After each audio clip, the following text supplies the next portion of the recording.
English-only education is an educational method that its roots can be traced to European immigration to America in the early 1900s to encourage integration into the United States society.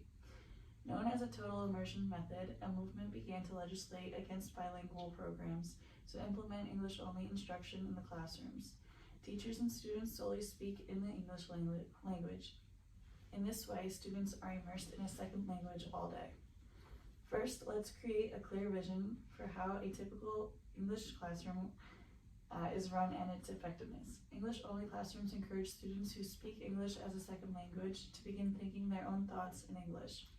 Students who are speaking a different language at home start with their native language and then try to translate it into English.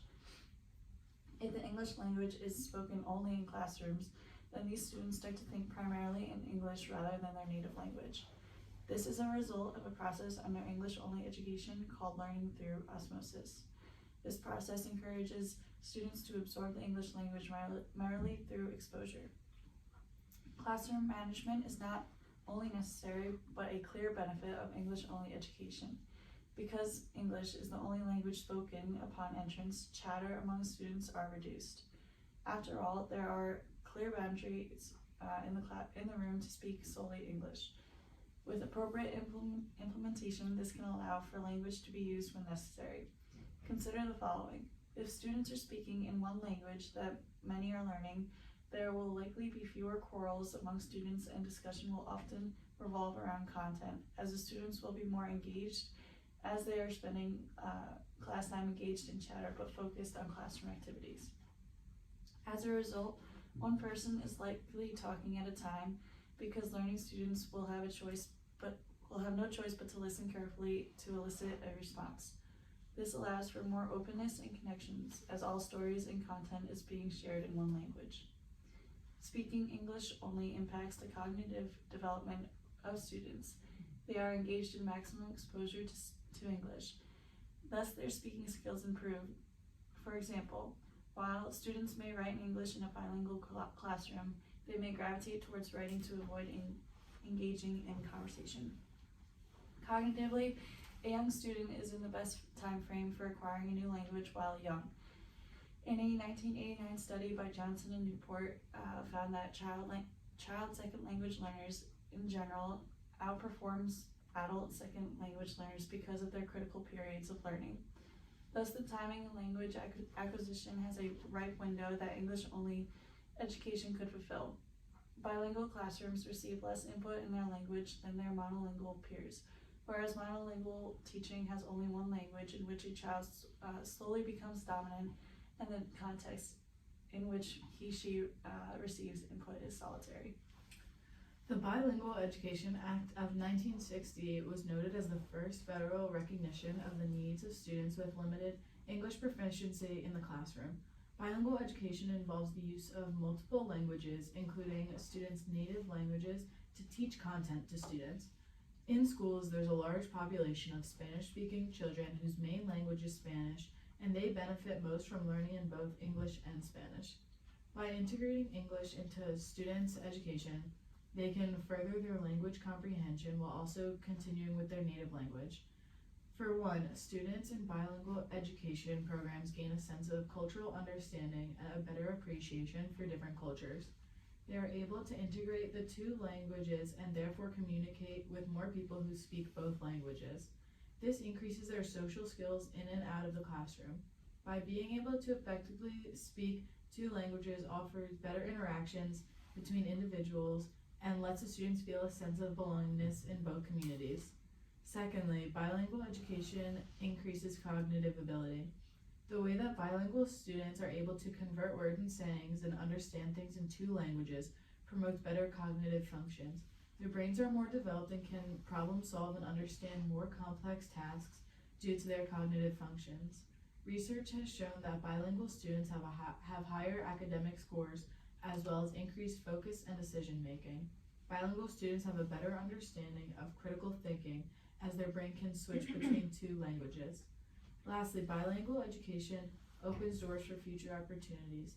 In our new and profound global business world, bilingual speakers have lots of opportunities for jobs and careers. By going through bilingual education as a child, it allows for a bright future. When considering employees for certain companies, being able to fluently speak two languages is an asset in the business world.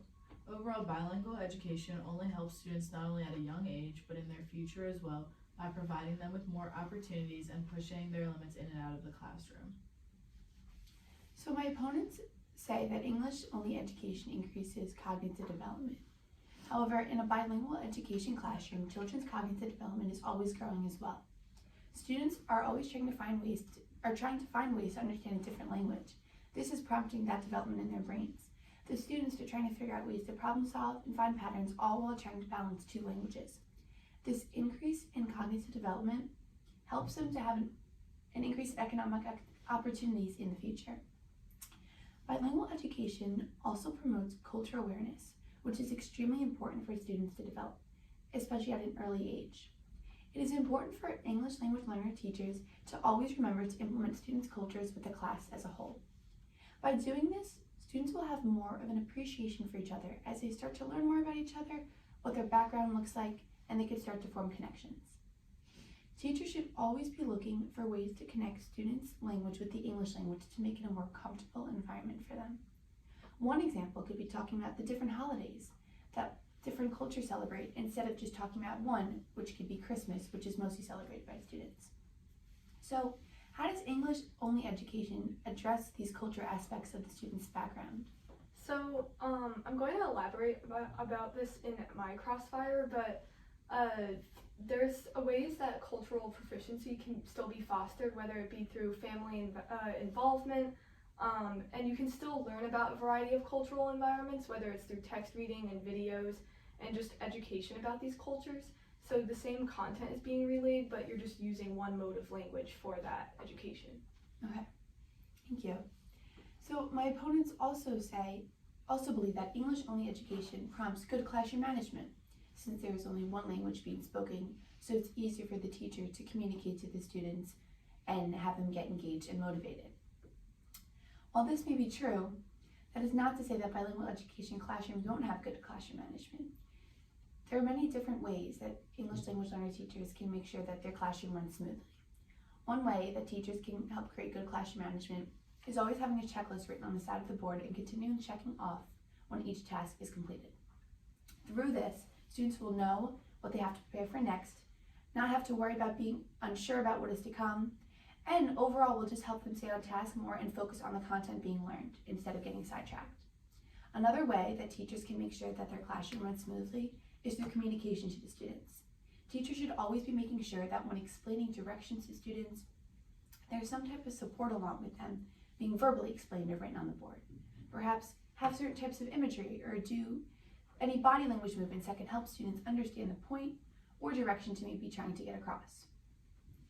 ELL students benefit a lot from total physical response, which means by starting off by verbally explaining a concept to students and then slowly incorporating body language to support it. This is an example of kinesthetic learning, which is important to implement in an ELL classroom. Kinesthetic learning provides students with this hands-on approach and overall provides a better picture for the students to understand certain concepts. Lastly, my opponents also argue that bilingual education will make students to start to only think in the English language and rather than their own native language. While this may be a concern, if a teacher keeps a good balance of that English language and the native language in the classroom by always referencing to the students' cultures and always making them a priority to implement, the students will make the connections between both of the languages rather than picking one over the other to talk in. So now for our cross-examination of bilingual education. The proponents of bilingual education argue that first, students gain a sense of cultural understanding and a better appreciation for other cultures. Cultural competency can still be fostered in an English-only classroom. Culturally responsive teaching can still be implemented by teachers, whether it's through discussions about backgrounds of students, their values and beliefs. It's just the teachers has the same responsibility for encouraging and modeling this respectful behavior in education. Family involvement can still be a reality, and the community culture can weave its way into the classroom setting through activities and development